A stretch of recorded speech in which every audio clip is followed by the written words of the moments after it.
There we go. We are recording. So, welcome to RingEX User Essentials. My name is Richard. So, first things first is activation. So, when your profiles are ready to be activated, you'll receive an email that looks just like this. There's two things to note. The big blue setup account link that's in the email is only valid for 48 hours, which is plenty of time to activate. But just in case you get it on, say, like a Friday afternoon and you're about to leave for the weekend, it takes 2 seconds to activate. The other thing to note is depending on when you receive your activation, so if you receive it before you go live with the RingCentral platform, the number and extension that's displayed in the email might not be the one that you're familiar with having. But saying that, once everything's ported in and you go live, you will have the number and extension that you are familiar with. The one that's displayed in the email will just be a placeholder if you get the activation email before the go live date. Anyway, once you click that big blue button, you'll be asked for 4 pieces of information, depending on how your system's set up. So the first thing is password. Self-explanatory, you need a password to log in, unless you're using single sign-on, in which case it won't ask for it, because you'll just be using the username and password you use to sign into your tools already. It will also ask for a PIN. For those of you who are using a desk phone, this allows you to access your voicemail. And then security question and answer. This allows us to verify you are who you say you are if you need to contact support. For general users, this is not going to be an issue. This would be more for whoever is working within your IT department that's working as the administrator. The fourth thing it'll ask for is your emergency calling location. So when you come to log in, if you are working from an office, it doesn't show it here, but there'll just be a drop down and you can select your office from that drop down. If you are hybrid and working from home, you just need to enter your address. It is used only for this purpose, nothing else. And typically, if you call 911 from a cell phone or a traditional landline, emergency services will have your location or a good idea of your location from the information attached to that number. However, because this goes over the internet, they don't have that, so this provides it. Touch wood, you never have to use dial 911 from it, but it is there. For those of you who are hybrid as well, if you're moving between locations, the app will recognize that you've moved, and you'll get a banner at the top of the app just asking you to double check your location. And it's really that simple. You click on it, select the office, or enter an address for where you're currently located. Yeah. And once you've done that, you're able to sign into the app and start using it. So let's jump into the application itself. So this is the RingCentral app. There are multiple communication options in here. As I mentioned, we are just going to be having a look at the phone and fax functionality that's in here. I'm also aware that some of you are going to be using Microsoft Teams, and I'll show you that in a moment as well. But just a quick crash tour of the RingCentral app. So you've got your communication channels down the left. Okay, so as I mentioned, we're just going to be looking at phone and fax today. You've also got your profile at the top, so RB for Richard Booth, and we can view our profile. Okay, it's not going to tell you anything you don't already know about yourself, but you can change your profile picture if you wish to do so by clicking on the pencil icon. We've also got our statuses. So there's 3 generic ones: available, do not disturb, and invisible. Invisible is how you appear when you're offline. Do not disturb will stop you receiving calls. And available is, well, it's available. If you sync the RingCentral app with your Outlook calendar, same as Teams. It will also recognize when you're in meetings in your calendar that aren't necessarily calls or meetings that are run through the RingCentral platform. So it'll change your status to, automatically change your status to in a meeting or busy, depending on what your Outlook calendar is doing as well. You can also set custom status messages. The only reason I'm highlighting this here is because people see it and go and set one. There are some generic ones, but you can set completely custom ones.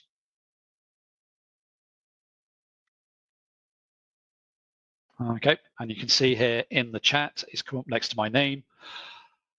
This only impacts the messaging functionality. So that's the only reason I've mentioned it here, because people will see it and go and use it. But if messaging is not something you're using within the RingCentral, you don't need to worry about it. You also have your queues.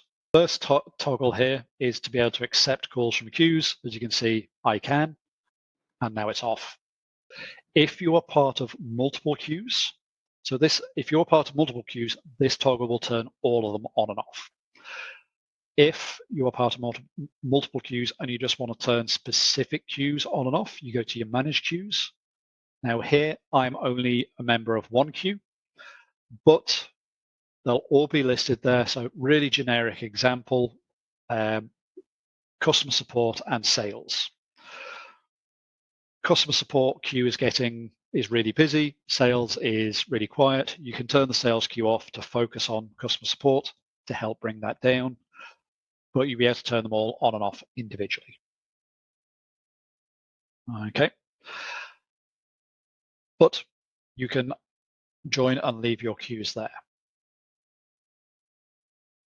Okay. Now, the next bit we're going to go on and look at is the phone functionality. Okay. So everything we look at here is possible, is 100% doable, but in the RingCentral app, in the Teams app, and on a physical desk phone. Okay. The only limitation of a physical desk phone is you can't listen to recorded calls. You can record a call, but you can't listen to it. You have to come to the RingCentral app or Teams to be able to listen to those recorded calls. Now, in the RingCentral app, for phone, we've got our keypad, calls, voicemail. Now, because I'm on a smaller screen here, it is into a drop-down menu, but if you're on a larger screen than I have, you'll also see recordings and HUD by its side here. Okay, so those of you who are using Teams, just to show you what this looks like, in Teams, you'll have everything as normal, except you'll have this new RingCentral tab on the left, and you'll see here, dialer with recordings, calls, everything else, and then the other functionality, so phone, fax, HUD, and contacts will be across the top. So functionality is identical, it's just laid out slightly differently in Teams. And one additional thing to note in Teams, the settings that are specific to RingCentral are not in the main Teams section where you go up here and go to settings. The RingCentral settings have a dedicated section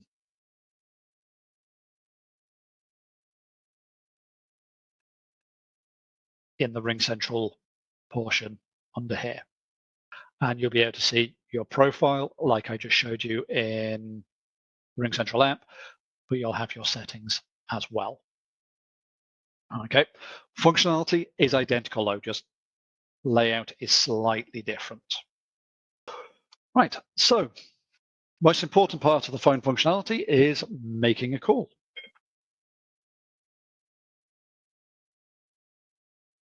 Okay, so to make a call, really simple. So it is just like using your cell phone or a landline, a physical phone. You can just dial a number, or if they're in your contacts, you can just type in their name. Okay, So we can see Jack here. You'll notice a little green dot next to his profile. Same in the favorites here, actually, showing he's available. You will also see, like Sam here is offline, and a red dot means they're currently on a call or in a meeting or busy in some way. But to call Jack, all I have to do is click his name, and I'm now calling Jack. There we go. Okay. And we have our dial pad here. Now, if you need to, you can pop that out. So it becomes a standalone window, and typical, it is opened up on a different screen. 1 second. There we go. So the actual call will then be a standalone window. For inbound calls, once you've logged in, you can actually close the app. You'll still, as long as you've logged in the morning, you'll still be able to receive calls. To make a call, you will have to open the app again. And also, it doesn't matter where you are in the app, an inbound call will always pop up as a standalone window like this. And you have your call functionality. Okay, so let me end that call and reattach it back to the thing. And there we go. So this is an inbound call. Just give it a second to come in. Now with an inbound call, there we go. We have ignore, voicemail, and answer. Voicemail obviously sends it to your voicemail, answer answers it. Ignore will end the call for you. It'll ring a couple more times and then go to your voicemail. If the call is coming in from a queue, you will just have the ignore or answer option. Okay. If you click ignore, it will go on to the next available person in that queue. Or if you take too long to answer it, it will also go on to the next person in the queue. And then if you answer it, well, you're talking to the person. Okay, so we've got this call from Bert here and our call functionality. So we've got our mute option to mute our microphone. We've also got a keypad. So that's there. If you dial a number, then need to dial an extension or press 1, 2, 3 for a menu of some description. That is there as well. We've also got our audio settings. Okay, so I think we've all done this, joined a call, computer has sent our audio somewhere weird, or we forgot to connect our headset. You can select your headset that you're using from here. So any headsets or microphones, or sorry, I should say speakers or microphones that are currently connected to your computer, they'll be available here and you can select it. You've also got your volume control. I have it turned down here so I don't get double audio, which is why I keep getting this speaker volume low banner. And you've got that there. In the settings of the main settings of the app, there are 2 extra options, but I'll show you those in a bit. Now, we've also got add. So whether you like it or love it, you can manage up to 9 calls simultaneously with RingCentral. For those of you who are receiving queue calls, don't worry. Queue calls, even if you're on multiple queues, will only give you 1 call at a time. So you're not going to get flooded by multiple calls from multiple queues. But this is really handy here because it means we can add a call if needs to. So say Bert has a question I can't answer. I can say, give me 2 minutes. Let me call Jack. Now, at the moment, the original caller, I'm still talking to them. But the moment I select Jack, it will place the original caller on hold automatically and ring through to Jack. Okay, and I'm now talking to Jack. Now you can see here the window's changed. We've got 1 call on hold, 1 call active. We can switch between the calls. We can merge, and we've got our call list. So call list lets us see who we've got on the line at the moment and who's on hold, who we're talking to. Swap, allows us to swap between calls. So Jack is now on hold, I'm talking to Bert, and vice versa. Merge allows us to turn it into a conference call. So by clicking that, turns it into a conference call, and we can now see it here. Now, via Outlook, you will be able to schedule conference calls with as many people as you like, and you'll also be able to promote people to host within that call. So for example, I know we're on a video call right now, but if I was to leave this call, because it's been scheduled, if I was to leave this call, it would give me the option of end for everyone or make someone else the host. So if I was to make Douglas the host, I could leave, the call would continue for you guys, and I've now left. And that's same with scheduled conference calls. This method of conference calls, think of it as more of an ad hoc. If I leave the call, it will end the call for everyone. There's also a limitation here. You are limited to 10 people, including yourself, in a conference call when you are setting it up this way. If we needed to add someone else to this conference call, we'd have to go add, dial that person, merge the conference and that new call, and they'll be added in that way. So once we're on a conference call, though, wait for that banner to disappear. There we go. It tells us who's in it, or at least the first couple of people, tells us a conference call, and we've got our participants list. Here we go. So I'm labeled as the host, Bert and Jack are in the call. Now, I can actually remove Bert and Jack from the call if I wish. So I'll kick Bert out now and give it a second, and Bert is now removed from the call. Likewise, participants of this type of conference call can also leave. The only limitation is for the host, in this case me. If I leave, it ends the call for everyone. Okay, so we just need to wait for another call to come in here so I can show you the rest of the functionality. There we go. So hold. Caller will then be listening to whatever music has been selected for your hold queue. We've also got transfer. Okay, so transfer again, just like the add call, I am still talking to the original caller. And we're going to transfer to Jack as he's popular today. And there we go. So at the moment, as I say, I'm still talking to the caller. We've got 3 transfer options. We've got direct transfer, which will end the call for me, and Jack's phone will start ringing, and the call will be sent through. If I can see Jack is offline or not available, I can send straight to voicemail. Okay, again, end the call for me. Call will be sent straight to Jack's voicemail. Or I can ask first. So ask first allows me to talk to Jack, and the moment I select this, just like add call, it places Bert on hold, and I'm now ringing through to Jack, waiting to waiting to speak to Jack. And here we go. We can now see the screen's changed, and it's a similar layout to the add call. However, because it's a transfer, it's showing who's involved in the transfer. And again, say I forgot to get some information from Bert, I can jump back to Bert, collect that information, go back to Jack. Okay, and then once I'm ready to transfer, I can complete the transfer, which ends the call for me. Jack's aware of what the situation is, and the call is now speaking with Jack straight away without having to go through explaining the whole situation again. Okay, so nice and simple. Okay, just need to wait for another call. I spend a lot of time phoning myself during these sessions. Okay, we've got record.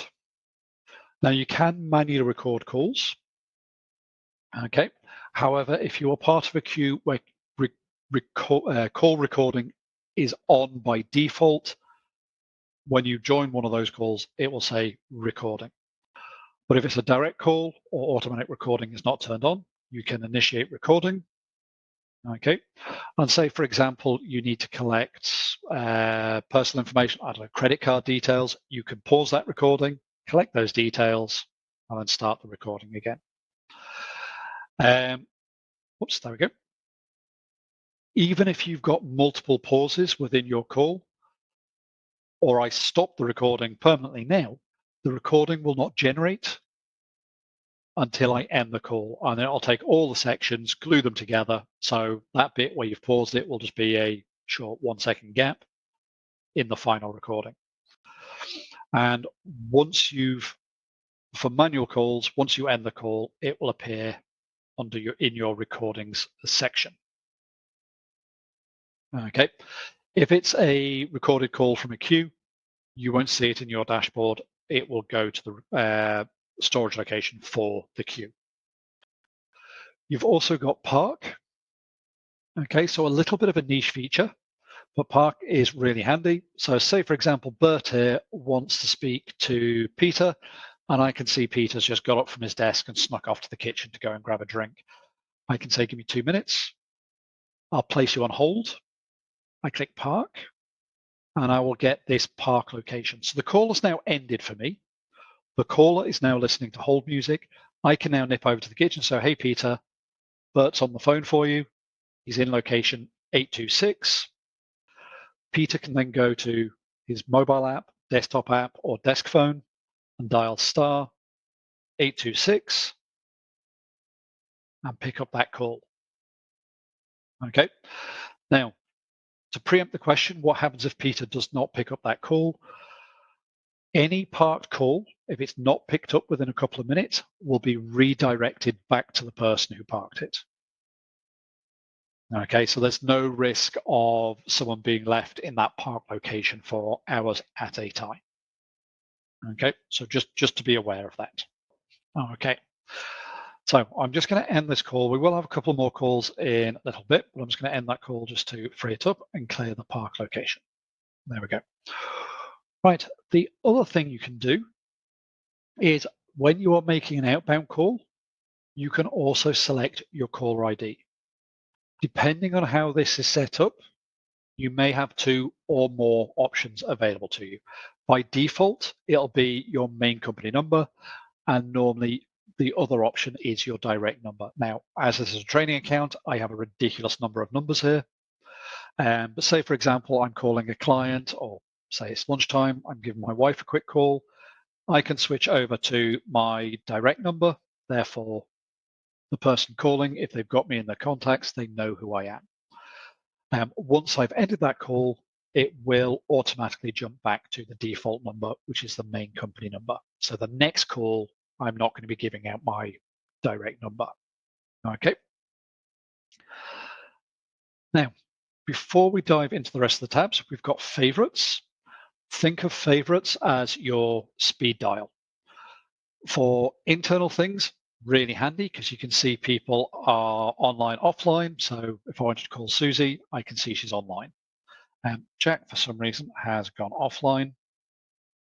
There we go, and Jack's now back online. You can set up the favorites however you like by clicking on the head and shoulders icon up here. By default, when you add people, they'll go in alphabetical order. And you can add up to 100 people or contacts. So if there's any direct numbers for queues or departments that are in your contacts book, you can add them in here. Like you can see, I've got the training queue. However, you can customize it. So you can see here, mine's not in alphabetical order. Let's say Paul here is my manager and I talk to him on a daily basis. I can move him to the top. So he's always at the top and I don't have to go scrolling if I've got loads and loads of contacts in here. Okay, and you have your search functionality. This is going to look similar to the HUD, the heads-up display, which I'll show you in a bit, but the heads-up display has more functionality. Think of this as just your speed dial. Okay, so if I wanted to call Jack, I could hover over his name, click it, and there we go. I'm now calling him and talking to him. Okay. Calls, fairly self-explanatory. It's your call history, inbound, outbound, missed calls, all that kind of stuff. You can filter out by whether it's missed, outgoing, incoming. You can also search. Okay.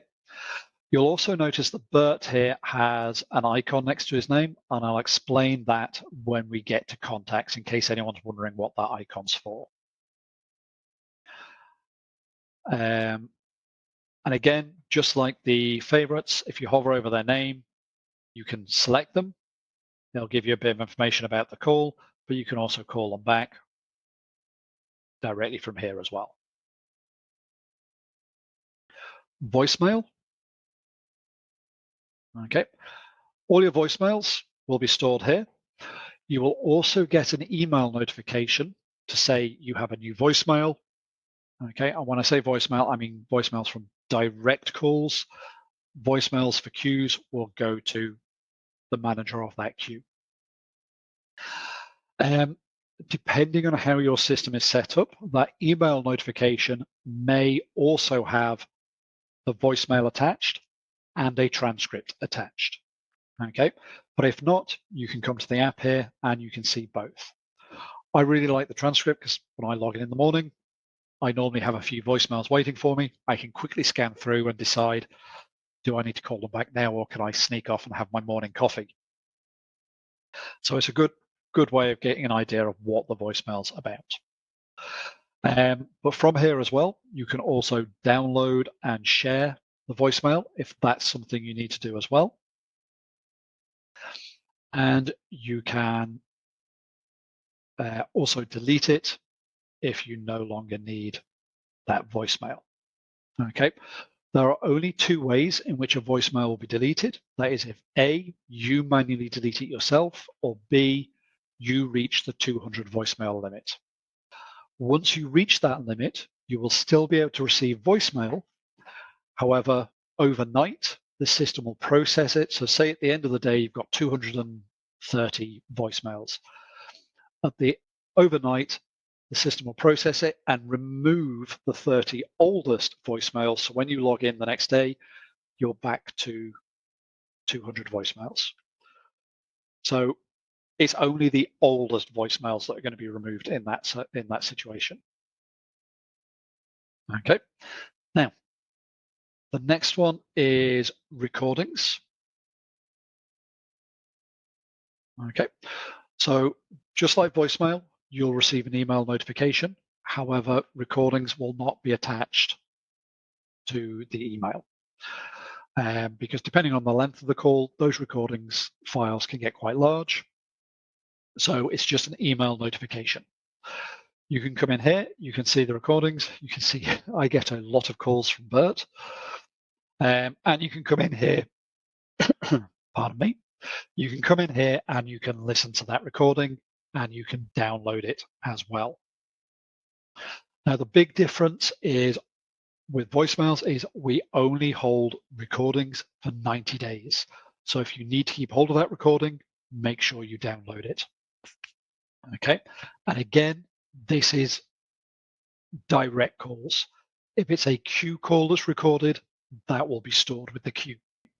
Now, the final option we have in here is our heads-up display. So for those of you who are either on the phone 24/7 or responsible for taking and redirecting calls, or maybe acting as a PA for someone, this is going to be a go-to tool for you. So as I say, it does look similar to favorites, but with more functionality. So again, you can add up to 100 people yourself or call queues, that kind of stuff. But the advantage here is you can pop it out. So via this button here is you can pop out and have it as a standalone standalone window. This means you can have them, if you are only responsible for taking inbound calls and redirecting them, that means you can take a call. You don't need to have the app open. I know it's open there on my screen, but you don't need to. There we go. We've got our inbound call. We answer it, and almost as if by pure coincidence, Bert wants to speak to Jack. If I hover over Jack's name, I can see A, he's available, and I have the transfer button, and I've got all three transfer options here. So I'm just going to do a direct transfer for now. There we go. So we can actually see Jack now has an incoming call. and he's now on a call. So it's really handy if you are doing that kind of thing where you are redirecting calls. Because if I got another call now that wanted to speak to Jack, I can clearly see Jack's on a call. I'll transfer you to his voicemail, that kind of thing. Additionally, if you are a manager of a queue and Jack is on your queue, while he's on a call, you will have your monitor options. Okay, so if this is something you're making use of, really handy for training purposes. If you've got someone new joining and you want them to listen into some calls, or for coaching or quality issues, or say Jack's turn around and gone, hey, look, I've got a really difficult person here. Please have a listen in and give me a hand. You can click on monitor. I am now listening to that call. Jack and Bert can't hear me.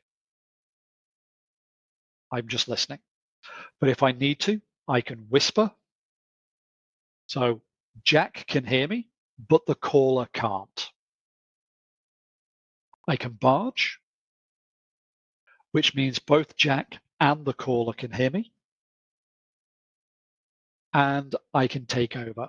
So say, for example, you've got into a call here and Jack's helped the best he can. He's going to go off and do something else, and an escalation, that kind of scenario. I can take over, which will remove Jack from the call, and it'll just be me talking to that caller. Okay, so the heads-up display or the HUD is actually really, really handy for that kind of thing. Obviously, because of the training account, there's not loads of people online, but you can see when they're in meetings, stuff like that. So you don't inadvertently transfer or send a call somewhere to someone that's busy. The next thing we're going to have a look at is fax, and then we'll have a look at contacts. So fax, I know it's not used that much anymore, and our system is really simple. So here we go. This is fax. Oh, I've only received one fax. Okay, so all the faxes you send and receive will be displayed down the left-hand side. And if you wish to send a new fax, you've got the send new fax up here. Okay, so if you're sending it externally, you just dial in the number. If you're sending the fax to someone internally, you can just type in their name. You can add your notes if you can spell it correctly.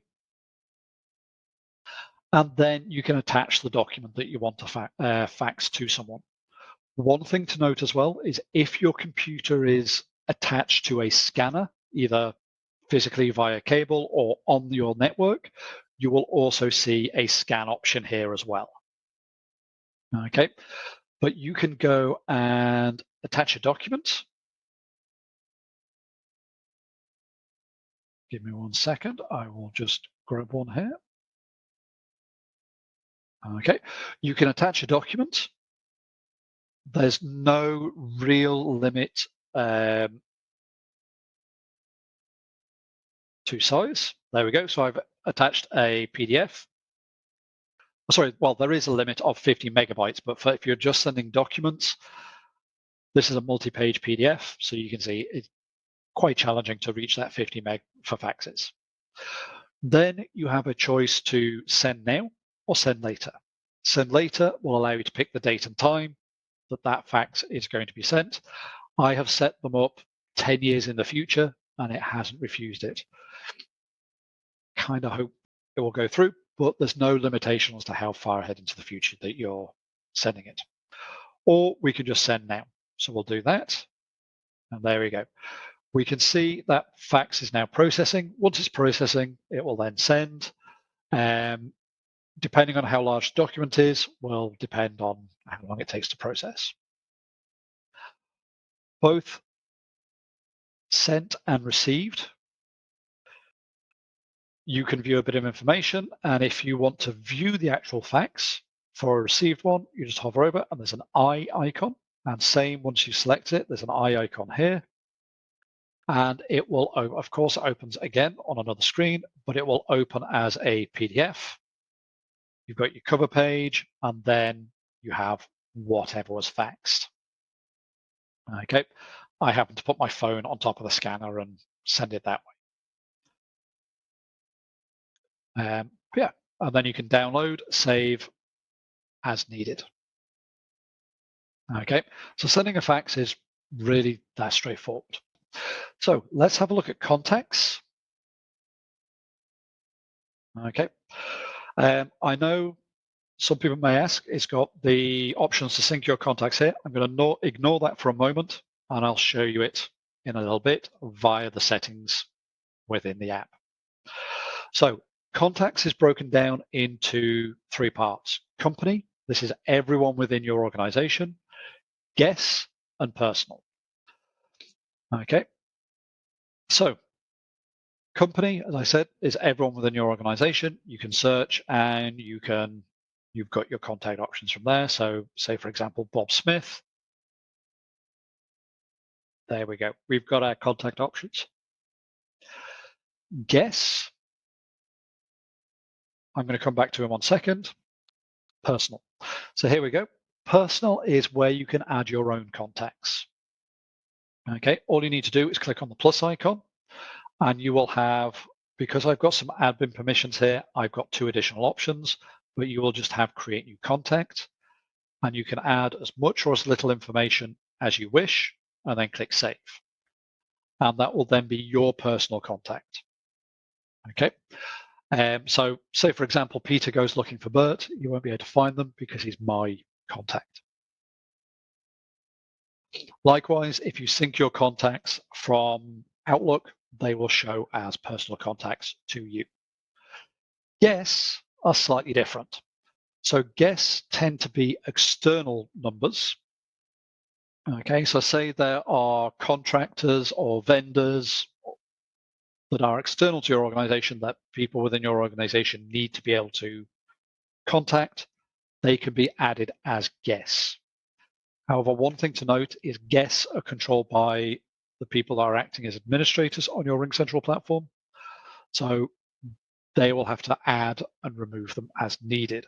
But once they're added, they'll be available to everyone within your organization. Okay. But nice and simple. And here we go. Sorry, I meant to mention this as well. For personal, anyone that you add as a personal contact will have that phone book icon there, which is why when we go back to phone, whoops, and calls, that's why you've got all of these ones with Bert has the phone book icon next to him. Right, so let's have a look at some of the settings. Okay, there are lots of settings in here. I'm not going to have time to go through all of them, just some of the ones that are available to you. So for those of you who are in the RingCentral app, some of the useful ones are themes. For those of you who like a darker screen, you can have dark mode. Calendars and contacts. So if you're on the RingCentral app or the Teams app, you'll have this option. This allows you to sync your Outlook calendar and contacts to RingCentral. All you need to do is select whichever one applies to you. You will then be asked to sign in, and then you will get a checklist of what do you want to sync. Do you want to sync specific calendars or all your calendars, specific contacts or all your contacts, or contact groups? And once you've done that, it will then sync up, and you will then have you'll have your contacts for making calls available in the RingCentral and in Teams, and B, for the statuses, RingCentral will be able to see when you're in meetings, so it will stop you receiving calls while you're in meetings. Audio, this will be available to you in RingCentral app and in Teams. You've got your audio settings here. So the first 2 sections here, this is exactly the same as what I showed you while on a call, just a little bit bigger. The 2 new options are headset and advanced. So headset, if you enable it, if you've got a headset here that has buttons for things like mute, answering calls, placing calls on hold, you can enable that to work, those buttons to work. So you turn it on, you can then select what brand, type of headset you have, and you can then enable those buttons. Even if you don't have it enabled though, the mute button on your headset will work. The last two bits we're going to look at, again, available in the RC app and in Teams, is voicemail and phone. So these settings are only going to impact direct calls, okay, not your queued calls. So voicemail, if you're like me and you've got a memory like a sieve, you can reset your voicemail pin. So if you're using a physical desk phone and you forget your voicemail pin, you can set that here in app. And the moment it's saved, it'll work straight away on your desk phone. You can also come here to edit your voicemail greeting if you need to. By default, you will have this one, but you can set up a custom one and you can use your microphone, get us to call you, and you can record via phone. Or if you've got one saved already, you can import it and use that voicemail greeting. Okay, just a side note though, if you've got music in your voicemail, make sure you have permission to use that music. Okay. Okay. Now from the phone side, I'm not going to go through all of these. I just want to go through incoming call rules. The rest of them are fairly straightforward, like your hold music. You may not have control over all of these, depending on how administrators have set up the system, but you can do things like select your ringtone and all that. I just want to look at incoming call rules for the moment. Again, I want to stress what I'm about to show you does not impact call queues.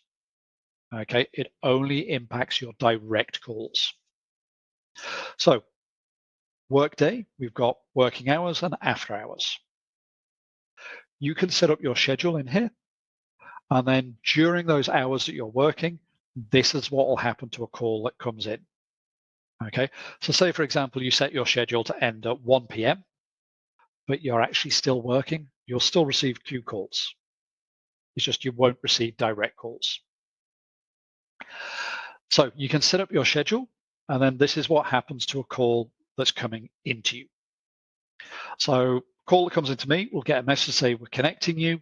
If there's a bit of a delay in connecting, they'll get some music. And then once it comes through to me, what device will ring? By default, it's set to ring all together. So I've got the mobile app, the desktop app, and I've got a physical desk phone. If I get a call, all three will ring. Doesn't matter what I answer on, but all three devices will ring. And the moment I answer on one, the other two will stop ringing. However, I work from home. I have two very young children, so I prefer it to be a bit quieter. I have mine set to ring in order, in which case it will ring my mobile and desktop app first, which don't make any noise. If I'm sat at my computer, I'll see it, I can answer. And if I do not answer within 4 rings, it will then make my desk phone ring, which is loud, and I'll hear it and be able to answer. If I still don't answer, it will then go to my voicemail. Okay. And again, I can change this. I can either play an announcement. And again, from here, I can set a custom announcement if I wish. Same as voicemail, you can use your mic, call you, or import one. Or I can forward the call.